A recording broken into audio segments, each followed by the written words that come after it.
What's up, you guys? It's Miami Knight, your master grief educator and trainer, also known as your grief guide goddess. I wanted to talk about this trending title.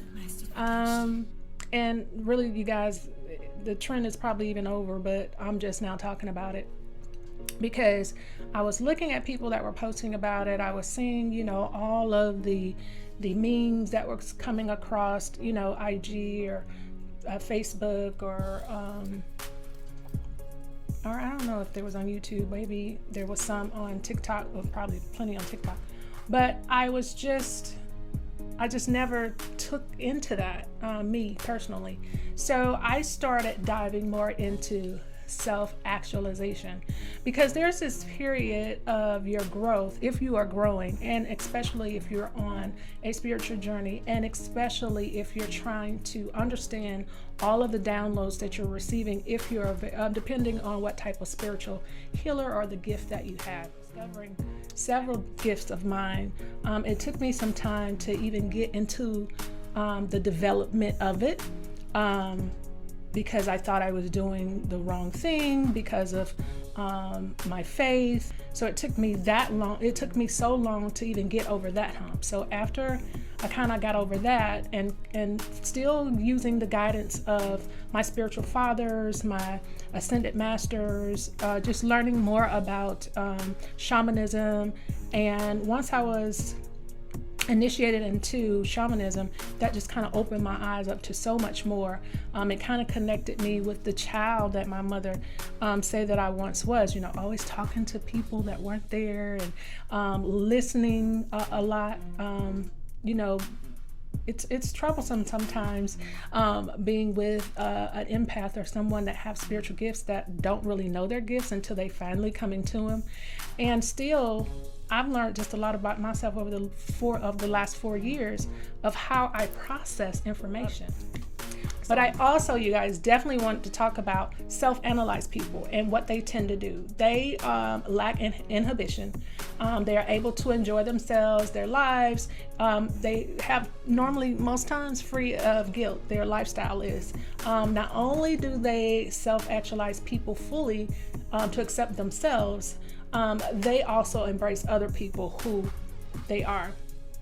So self-actualized individuals are able to view life as it unfolds, both logically and rationally, especially those who are spiritually grounded. So, and then we can go on into a whole nother talk, which is on empaths, and what empaths are, which I kind of explained earlier about understanding this gift that you have. And when you understand this gift is so powerful, you become introverted, you don't understand it, you're trying to work on it, you may have some days of not wanting to be out in public, you're very sensitive to energy, you have all these things, you recall messages from previous lives, you are able to journey sometimes in different journeys, you'll be able to hear, all of the senses may kick in. You may have a gift in prophecy, you may have this. So let's just dive into this imposter syndrome cycle. So it's stated that one who may be taking on new projects or tasks, anxiety, procrastination, over preparation, project completion, brief relief and sense of accomplishment, rationalization, increasing self-doubt, anxiousness, feeling like a fraud. So those were some of the things. But I know one thing, that I had spent over anywhere from no money, having it free training, up to almost $3,000 on coaches, influencers, programs, and certifications over the years of building my brand. So meeting deadlines and tasks were something that I needed to do. Trying to incorporate all of the knowledge and the practices that I've learned, for me, having to integrate all of those things, like I said, all of these lessons learned, all of the courses that I had taken, and trying to figure out how does these gifts work uniquely for me and my brand. So trying to figure that out was a lot. And I'm sure if there's other small business owners out there that you understand where I'm coming from, because initially, of course, there's this grand gesture that you are going to reveal this idea that came to you, and you're going to actually turn it into this great, amazing, beautiful thing that you saw, and you're going to produce that. So it takes some time to, get that thought into motion. And so because that was my ultimate goal, which was learning to continue mastering spiritual healing for myself so that I could be a conduit and be a support to other grievers, coaches, entrepreneurs, I really wanted to work with like-minded people of myself. I wanted to work with people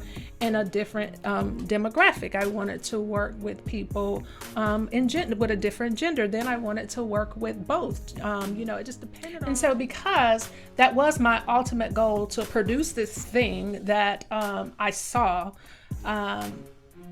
And I didn't see it initially. I was just going through, after my life-altering experience, I was just going through the motions of finding healing for myself. And then as I kept going, I recall not being able to stand that word suicide. It was always just sit in my solar plexus and just be this big knot. And I knew that I was going to have to get past that. And so as I started getting past that, what helped me was talking about it. And so I ended up becoming a grief coach. And in that study, I had to talk about suicide, that, it had to come up. The word had to exist because that was a part of death. And so I had to sit with that. I had to study it. I had to read it. I had to research it. And so that initially is what kind of helped me get over the word suicide from, my life-altering experience with being a survivor of suicide loss. So since we're talking about suicide, and I just got chills. So let's talk about the imposter, right? That dehumanizes the whole person. Just that word alone, bringing a negative energy of criminal fraudulence to the feeling of simply being unsure, anxious about accomplishment or achievements, right? Language matters. So we have to be very careful with the words that we choose because they're powerful, right? So it's like referencing what I was saying earlier, suicide. Instead of using safe messaging to describe the sensitive topic, instead of saying committed suicide, using the awareness of better phrasing, and I learned a lot of this also when I was working with the gun violence prevention movement and also the American Foundation of Suicide Prevention. I really wanted to work in that caliber because these are people who knew the pain that I had gone through. And working with the gun violence prevention movement, I worked with a lot of mothers, and we all had different ranges of our loss. Like I was the suicide mother, then there was a friend of mine who innocent bystander, there was, unintentional shootings, domestic violence, it was all of these different types of gun violence, but we all came together because we understood the trauma behind it and in our families. So one of the things I wanted to say to bring it back to suicide, instead of saying committed, you could say died of suicide. A lot of times in my posts, you may see that. Instead of saying a successful attempt in suicide, you could say it was a suicide death. Also, unsuccessful attempt, just say suicide attempt. A person living with suicidal thoughts or behavior, you can say that as opposed to instead of saying suicide ideator or attempter. Also, suicide is a complete sentence. You don't have to go into any further. Sometimes when you're having a conversation and then someone says, "Oh, well, how did they die?" and if you just say suicide, that's all you have to say. And that person on the other side is going to have to feel that. They may come to their own assumption of it, but you don't have to explain anymore. You can just simply say suicide. Instead of dealing with, a lot of time people say instead of dealing with, so you can say working with would be another phrase that you can use in pertaining to suicide loss. And I retrieve that information, and I'll link it all in the bio from irmi.com. It was an article that was talking about expert commentary, language matters, committed suicide. So definitely go read up on that article. I just wanted to share that because I think it's very important, especially for families that don't talk about it. I think it's very important. So now let's talk about self-actualization. Do you guys remember the Moose hierarchy? So self-actualization was at the top of that pyramid, realizing your full potential. So if we go and we look at the imposter syndrome cycle, taking on new projects and tasks are really a thing. That's something that you do in order to incorporate yourself and your brand and your ideas, or on your job, in your marriage, as being a parent. This is something that you do, and then you start realizing your full potential in that area. Okay, so for me, I'm gonna just talk about being a business owner. I really had to understand, going through this whole process of mastering spiritual healing, I had to go through it too, right? And so I started realizing my full potential by going through the process of learning all of the different modalities. So like reiki and energy healing and chakras and all of those things to help me heal myself. I had to learn it for myself. So then there's esteem. So there's this humility that comes over you after you have gone through this life-altering experience. Maybe that was a life of loss or death in your family, or friends that which you really could be affected by a friend lost, or maybe someone that you didn't know but you were kind of close to, or that you will remember them wholeheartedly. So maybe it could be a death, maybe it could be divorce, maybe you're separating, maybe your business isn't exceeding, maybe it's child loss, maybe it's your pet just died, maybe it's going on vacation. Maybe there's like 43 plus different types of life-altering experiences that one may struggle with after having that loss. Or it could be being incarcerated. You're not used to, you're confined into this space, and you're no longer able to go about your daily life. You're having to be told what to do every minute. So it could be any of these things, but there's a loss there. So I definitely wanted to talk about self-esteem. So it's that respect for yourself and for others. So like I said, there will be a humility that comes over you as you're going through this journey. Relationships, sensing of belonging and loving. So for me, when it pertains to this hierarchy, my relationship struggled a lot because I was still trying to figure out who I was. I was really trying to figure out who I was and who I was becoming, which is two different things. I knew where I came from. I was had a little fear of going and learning who this new person is becoming, but yet by trusting the process, I'm still here and I'm still going. Okay. I definitely learned a lot about my relationships and what type of people I should be around. And I start standing up for myself, saying, no, I don't have to be treated in this manner. I know who I am. I know I don't try to harm anybody. I know I don't try to offend anybody. You offend me, you're going to get it back. But it doesn't sometimes take that. And I know when to pick and choose my battles. Definitely if it's about my children, wait a minute now. Y'all know how we are as mama bears. Grandchildren, our significant others, our parents, how we are to defend them, just any of our loved ones. So there is a time and space that I have to no longer be this sensitive empath, but to show, that you're not going to run over me anymore. And that was like a self-building for me, it kind of built my confidence so much more by saying no, because no has a period at the end of it. No means no. And standing up for yourself is the perfect example of your growth. And so that also falls into the next one on the list, which is safety and security and stability. When you feel safe, if you're not feeling safe, you have to really process that and ask yourself why. Was it something that has triggered you from your past? Is it known feelings of how people have treated you?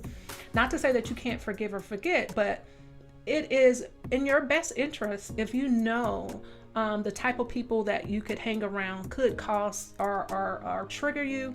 It's best that you just do what's best for you, okay? So that you can remain feeling grounded, rooted, and safe, and that you have your stability. Okay, and long as all of these other needs are met, the basic needs, food, water, shelter, all up under this self-actualization. It's so difficult for me to say this word. Self-actualization, helping you to realize your full potential.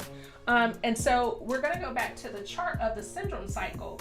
Now, rationalization is on there, and rationalization, it says, I was lucky, someone better would have done better. I don't know why you're there, but if you could be in that space of thinking somebody could have done a better job than you, then I think you need to work a little bit more on your courage and a little bit more on your self-esteem. Because if you're putting the work in and you're doing your best, it's your best, so you don't have to worry about what someone else is thinking or doing. We all have anxiety somewhere when we're unsure or uncertain about our future. And if you're not that way, then excuse me for saying we all, but majority of us, when we're not aware of what's coming, and it's such a big deal, like our business, or you get a little anxious even when you're pregnant, you're about to give birth, right? If you're about to get married, there's this anxiousness. If you're about to start a new job, there's this anxiousness. So I think we all have a little anxiety when it comes to doing or practicing something new or creating something new. Over preparation. Now, I'm a researcher, so I can definitely over prep, but I think once I'm done, it's amazing. So I do over prep, and that doesn't stop me though. That's where you have to know the difference in how to help yourself if you are having some of these you are on this cycle of the imposter syndrome. So if you are feeling like you're just stuck in the over preparation, always go back to the original goal. What is the goal? And did you have a deadline? So you have to start making sure when you're creating these ideas and these thoughts and these feelings and emotions surrounding something that you want to bring to life, make sure that you have some key elements, which are dates, making sure you have an actual end date of your goal. What are your goal setting plans? What are you doing? What are you doing to achieve this goal? And number 3 is never let go of sight of what you are doing. I think if you just wake up each morning with this idea that, hey, I'm going to do this no matter what. I don't care if the money's not there. I don't care if I don't care if the money's not there. I don't care if the belief from others that it's there. I don't care if it looks like it's a no, or if I did receive a no, someone is going to eventually say yes. Because if you really truly understand that this is your gift and this is what you came to earth to do, which is, for me, and I'm going to speak for myself, I know that I came forth to spread enlightenment, to bring people, usher them into spirituality, to learn more about spirituality. My life experiences have brought me to my divine actual purpose. And there was no way that I would have signed up to be a survivor of suicide loss had I known the feeling and the depth of the pain of it. To lose a child in that way, that would be nothing that I would have wanted to go through, right? But this is my assignment. My assignment was to learn how to heal through it, because I'm still healing through it. There are still days, and I don't call them bad days. I miss my child, so I cry, I still know that there is this plan underneath the surface of the pain. I still know that there's this ultimate plan, that I was here to usher in enlightenment and to help people understand how mastering this spiritual healing journey has been for me. And allowing myself to share this with others, right? I'm so grateful that you all tuned in today. It's always such a pleasure to have you come into my aura. It's always a pleasure to see what more that I'm capable of doing. Outside of this trendy word, which is imposter syndrome, I like to say self-actualization for myself, because that's what I've been doing. And also for me, I also am a chronic pain sufferer and warrior. I'll say sufferer warrior, because I still have aches and pains that I have to go through that, and I have to work on my posture. I have to exercise, and doing all that sometimes puts me all the way down. But when it pulls me down, it gives me the opportunity to think, process, create stuff. I'm usually in my bed with my laptop or my phone if I'm in the bed trying to just recover. But I usually have plenty of notes on what I'm going to film for the next day. So I'm prepared. I have a deadline when I want to get something out. And I'm always committed to knowing that I'm here to doing what I'm called to do. So let me give a couple of pointers before I get out of here. Join our tribe. Go to MiamiKnightLLC.com and sign up. Also, go buy one of our courses or just join me as a featured guest on the podcast to share your story. I know you have a story. I know you have gone through some things. So let me learn more about your spiritual journey and what you have done to overcome any type of grievances that you may have. Also, you can go into our shop, Grief Support Toolkit, which is a book, bath, and spray mist collection and oils. Go on over and check that out. Or you can also, if there's any thing that you would love to talk about or talk through or to be coached through, book a one-on-one session with me to learn more about this path of mastering spiritual healing. Okay, thank you so much. Bye-bye.